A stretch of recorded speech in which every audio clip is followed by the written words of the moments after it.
Welcome to The Explainer. So, today we're digging into a really fascinating economic puzzle, and we're going to use a column from analyst Shankar Iyer to help us figure it out. The big question is this: how can a country's economy be soaring, hitting record highs, while its currency is at the same time just plummeting? Okay, let's just break this down. On one side, you got this incredible news. India's economy grew by a staggering 8.2%. That's way more than anyone expected. But then you look at the other side, and at the exact same time, the Indian rupee is hitting an all-time low against the dollar. It just doesn't seem to add up, right? So what's the deal here? And as Shankar Iyer puts it in his column, this isn't just some weird coincidence. He calls it a strange cohabitation that points to some pretty serious fault lines deep inside the economy. It's a major paradox, and we need to figure out how to make sense of this contradiction. So to really get to the bottom of this, we're going to lean on Shankar Iyer's column as our guide.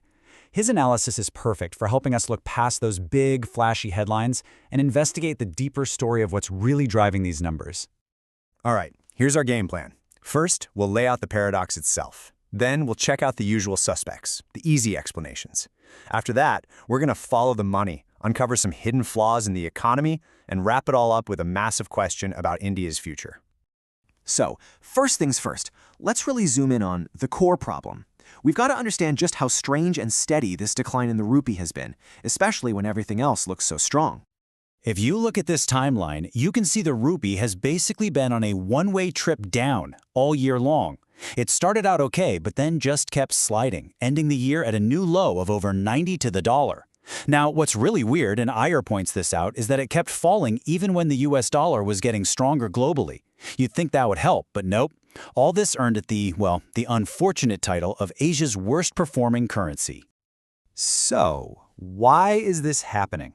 When a currency takes a nosedive, there are usually a few go-to explanations. Let's take a look at these usual suspects and see if they're actually to blame here.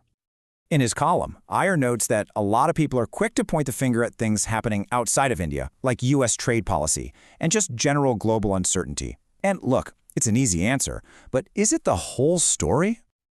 Okay, now this is where things get really interesting. Take a look at this comparison. Mexico and China. They're basically in the same boat, facing the same global pressures and trade issues with the US. But look at their currencies. They've actually been getting stronger. This just doesn't fit the narrative that global tensions are the only thing to blame. Something else, something unique to India, has to be going on.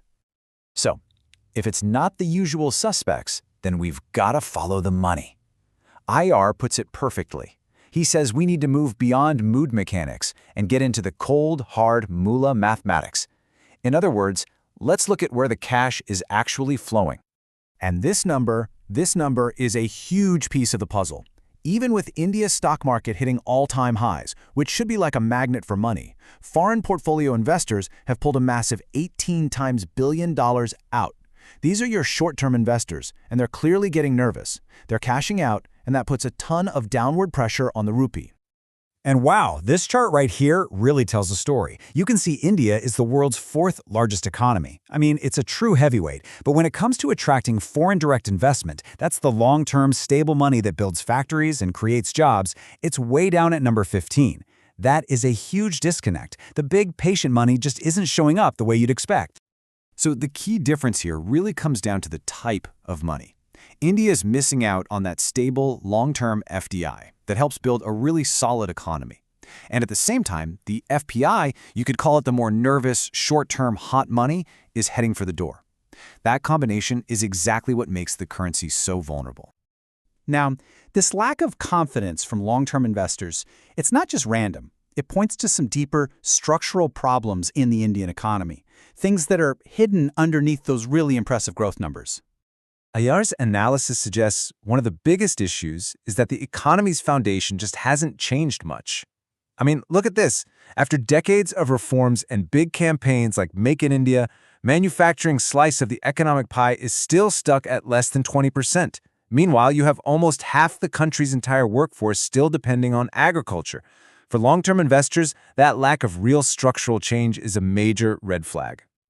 And what about the small and medium-sized businesses? The ones that are supposed to be the engine of exports and job growth? Well, they're sputtering. They're getting tangled up in red tape, they can't get the loans they need, and when they do, the interest rates are sky high. And that brings us to another paradox that Iyer highlights, this one inside the banking system. Think of it like a clogged pipe. The central bank has been cutting its main interest rate, trying to make money cheaper to boost the economy. But look, the banks aren't passing the full savings along. So even when the government tries to help, that relief just doesn't quite make it to the businesses that desperately need it. So, we've uncovered all these fault lines, right? The hot money is fleeing, the long-term investment is missing, and small businesses are struggling. So what's the big takeaway for an economy that has ambitions of becoming a $10 trillion powerhouse? And that's where Shankar Iyer's column leaves us, with this one single, incredibly powerful question. What can India produce that the world absolutely cannot do without? What is its unique, essential thing? Because, as he argues, until India has a really clear answer to that question, this paradox of a booming economy and a falling currency, it's probably going to stick around.